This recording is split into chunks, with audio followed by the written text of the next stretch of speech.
नमस्कार दोस्तों, आपका स्वागत है अपने YouTube चैनल PFP में। आज हम कुछ ऐसे स्टॉक्स के बारे में बात करने वाले हैं जहां पर या तो भारी तेजी आएगी या फिर अपने पुराने रेजिस्टेंस को फेस करके स्टॉक हमें नीचे आते हुए नजर आ सकते हैं, यानी कि आर या पार वाली सिचुएशन बनी हुई है। तो ऐसे में क्या करना चाहिए उसके बारे में चर्चा करेंगे, लेकिन उससे पहले अगर आपने चैनल को सब्सक्राइब नहीं किया है तो प्लीज़ सब्सक्राइब कीजिए। कुछ बेहतर जानना चाहते हैं, कुछ बेहतर सीखना चाहते हैं, स्विंग ट्रेड के रिकमेंडेशंस पाना चाहते हैं तो एज अ मेंबर हमें ज्वाइन करने के बारे में सोच सकते हैं।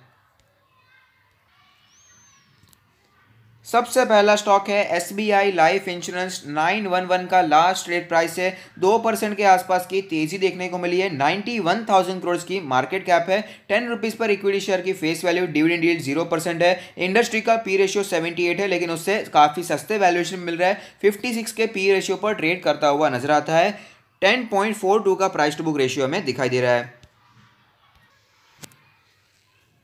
तो आप देख सकते हैं चार्ट पर हमें क्लियरली ब्रेकआउट की तैयारियां दिखाई दे रही है। स्टॉक अपने पुराने रेजिस्टेंस को तोड़कर ऊपर जाने की तैयारियां में हमें दिखाई दे रहा है। इसका जो पुराना रेजिस्टेंस था करंट मार्केट प्राइस के एकदम नजदीक ही है। 915 के आसपास का ये रेजिस्टेंस हमें दिखाई देता है, जहां पर ये फिलहाल भी हमें ट्रेड करता हुआ नजर आता है। अगर ये लेवल टूट जाता है तो भारी तेजी दिखाई दे सकती है। ऐसी सिचुएशन में क्या करना चाहिए उसके बारे में बात कर लेते हैं। अगर बात करें, अगर आपने ऊपर पोजीशन बनाकर रखी है, लॉस में चल रहे हैं, लॉन्ग टर्म के लिए लिया है तो कंटिन्यू होल्डिंग कीजिए, कंपनी अच्छी है। अगर आपने नीचे पोजीशन बनाकर रखी है, प्रॉफिट में चल रहे हैं, लॉन्ग टर्म के लिए लिया है तो प्लीज कंटिन्यू होल्डिंग कीजिए। अगर आपने शॉर्ट टर्म के लिए लिया है तो इस ब्रेकआउट का वेट कर सकते हैं। ब्रेकआउट की सिचुएशन दिखाई दे तो कंटिन्यू होल्डिंग कीजिए, लेकिन ऐसा नहीं दिखाई दे तो आप यहां पर प्रॉफिट बुकिंग के बारे में सोच सकते हैं। फ्रेश बाय के बारे में बात करें तो जैसे कि हमने पहले कई बार डिस्कस किया है, तो स्टॉक में हमने कई बार बाइंग भी की थी। 770 के आसपास इसमें हमें एक्यूमुलेशन किया था। उसके बाद वापस ये स्टॉक कॉन्सोलिडेट करा था, तो यहां पर भी हमने बाइंग एक्यूमुलेट की थी और फिलहाल स्टॉक ऊपर जा रहा है। तो यहां पर फिलहाल तो देखिए जो एक्यूमुलेशन नीचे करना था वो तो हो चुका है, तो टेक्निकली अब यहां पर मौका हमें दिखाई दे रहा है। तो इस मौके का आप फायदा उठाने के बारे में सोच सकते हैं। अगर ब्रेकआउट हो जाता है, ये डिसाइसिवली हमें ये ब्रेकआउट देखने को मिल जाता है, तो आप ऊपर के लेवल पर पोजीशन बनाने के बारे में सोच सकते हैं। लेकिन अगर बाय चांस ब्रेकआउट नहीं आता और स्टॉक फिर से हमें नीचे आता हुआ नजर आता है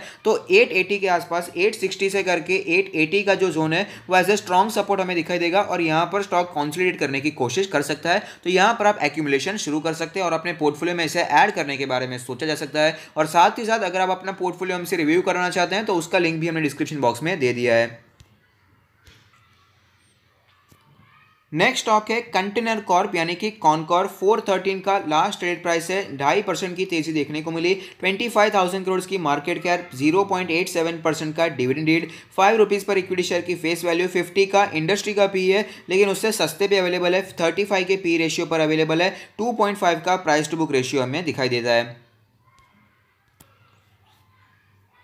तो आप देख सकते हैं कॉनकॉर भी अपने मेजर रेजिस्टेंस के आसपास हमें ट्रेड करता हुआ नजर आता है। 425 के आसपास, 420 के आसपास स्टॉक ने कई बार रेजिस्टेंस फेस किया है और वापस हमें नीचे आता हुआ नजर आता है। और आप देख पाएंगे फिलहाल तो इसका 200 डेज का मूविंग एवरेज भी इसी जोन में हमें दिखाई दे रहा है। तो काफ़ी ज़्यादा आर या पार वाला सिचुएशन बनी हुई है।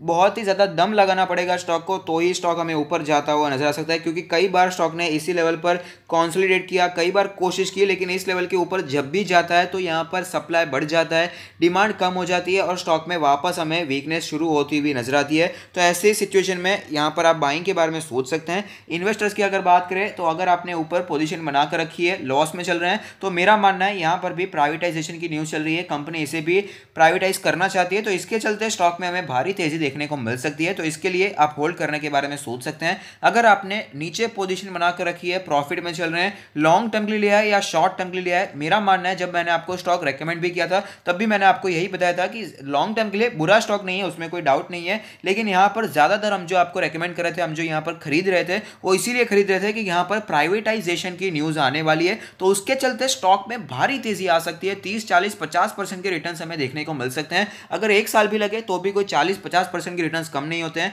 ये हमने आपको तभी बताया था जब हमने यहाँ पर आपको रेकमेंड किया था। तो ये सिचुएशन में हमने आपको स्टॉक जो रेकमेंड किया था 350, 360, 370 के जोन में किया था।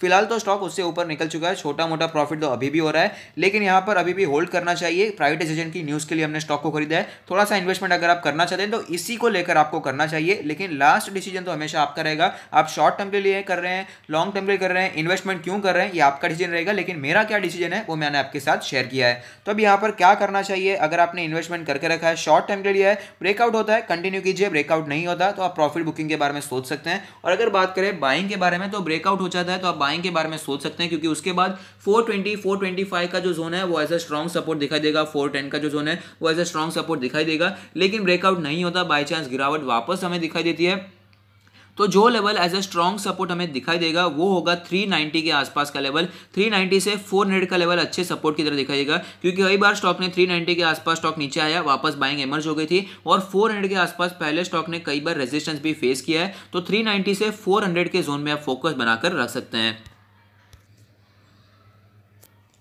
नेक्स्ट स्टॉक है आईओसी, जहां पर सेम सिचुएशन बनी हुई है। 93.85 का लास्ट रेट प्राइस, 2.5% की तेजी, 88,000 करोड़ की मार्केट कैप, 4.5% का तगड़ा डिविडेंड यील्ड है, 10 रुपीज पर इक्विटी शेयर की फेस वैल्यू, 38 का इंडस्ट्री का पी, जबकि ये काफी सस्ते में मिल रहा है। स्टैंड अलोन बेसिस पे 17 के पी पे मिल रहा है, जबकि कॉन्सोलिडेटेड की बात करें तो 27 के पी रेशियो पर मिल रहा है।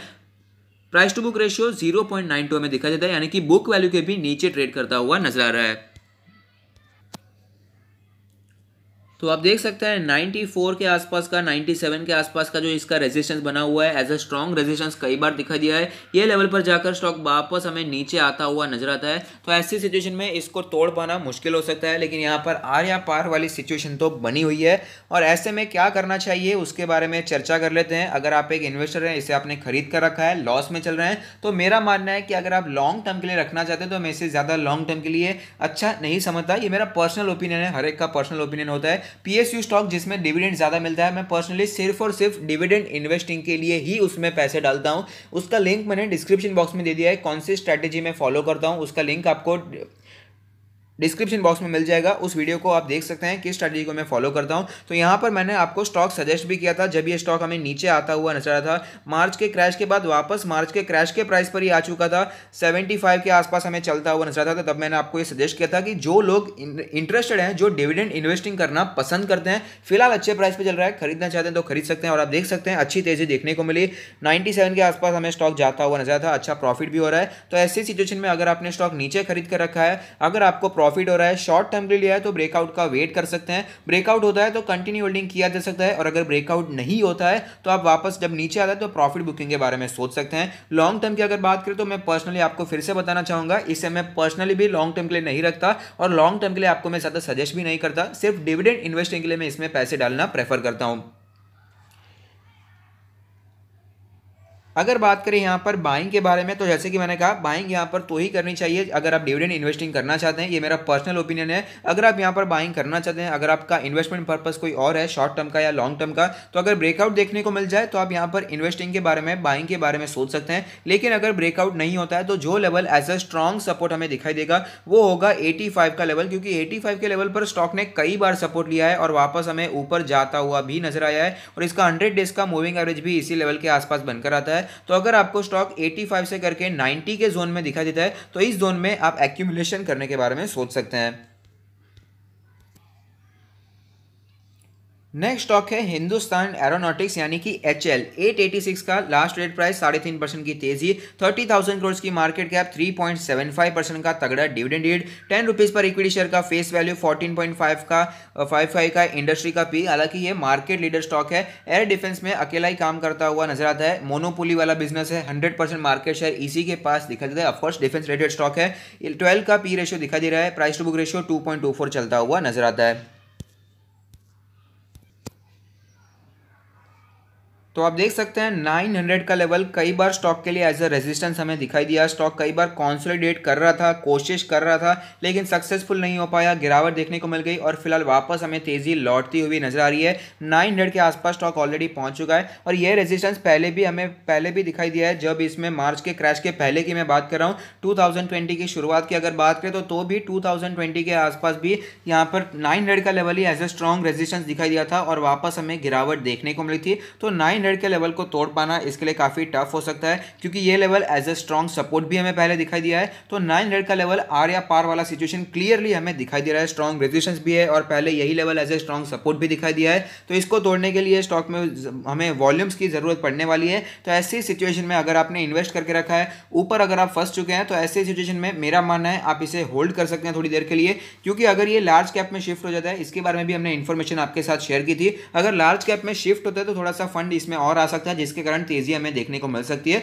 तो आप यहां पर एग्जिट के बारे में सोच सकते हैं। अगर आपने नीचे पोजीशन बनाकर रखी है, प्रॉफिट में चल रहे हैं, अगर आपने लॉन्ग टर्म के लिए लिया है तो आप कंटिन्यू होल्डिंग करना चाहे तो कर सकते हैं। हालांकि मैं पर्सनल ओपिनियन देना चाहूंगा कि ये जो डिफेंस के स्टॉक्स हैं वहां पर मैं ज्यादा लॉन्ग टर्म के लिए रहना पसंद नहीं करता, क्योंकि भले ही मोनोपोली वाला बिजनेस है, लेकिन अब ग्रो करने के भी तो चांसेस नहीं है, क्योंकि डिफेंस के मामले में तो 100% मार्केट शेयर तो लेकर रखा है, तो ग्रोइंग होने के भी चांसेस यहां पर खत्म हो जाते हैं। और साथ ही साथ इसका जो कमर्शियल प्रोडक्शन होता है उसको काफी समय लग जाता है। जो भी ये प्रोडक्ट्स बनाते हैं, इसका जो भी ये मिसाइल्स हो जाता है उसका टेस्टिंग होता है, अब वो अप्रूव होगा नहीं होगा, और जब अप्रूव होगा उसके बाद में कमर्शियल प्रोडक्शन शुरू होता है, बाद में उसका प्रॉफिट जनरेट होता हुआ नजर आता है। तो ऐसे सिचुएशन में काफी कॉम्प्लेक्स इशू यहाँ पर हमें दिखाई देता है, प्रोसेस हमें दिखाई देता है, इसलिए यहाँ पर मैं इन्वेस्टिंग करना पसंद नहीं करता। लेकिन लास्ट डिसीजन तो हमेशा आपका रहने वाला है। तो अगर बात करें इसमें ब्रेकआउट की सिचुएशन के बारे में, शॉर्ट टर्म के लिए लिया है, ब्रेकआउट की वेट कर सकते हैं, ब्रेकआउट होता है तो कंटिन्यू होल्डिंग कर सकते हैं, और भी 10% के आसपास की तेजी हमें स्टॉक में देखने को मिल जाती है। जनरली कोई भी स्टॉक में जब ब्रेकआउट देखने को मिलता है, अगर ब्रेकआउट देखने को ना मिले तो आप यहां पर प्रॉफिट बुकिंग के बारे में सोच सकते हैं। अगर बात करें बाइंग के बारे में, तो जैसे कि मैंने अपना ओपिनियन बताया है,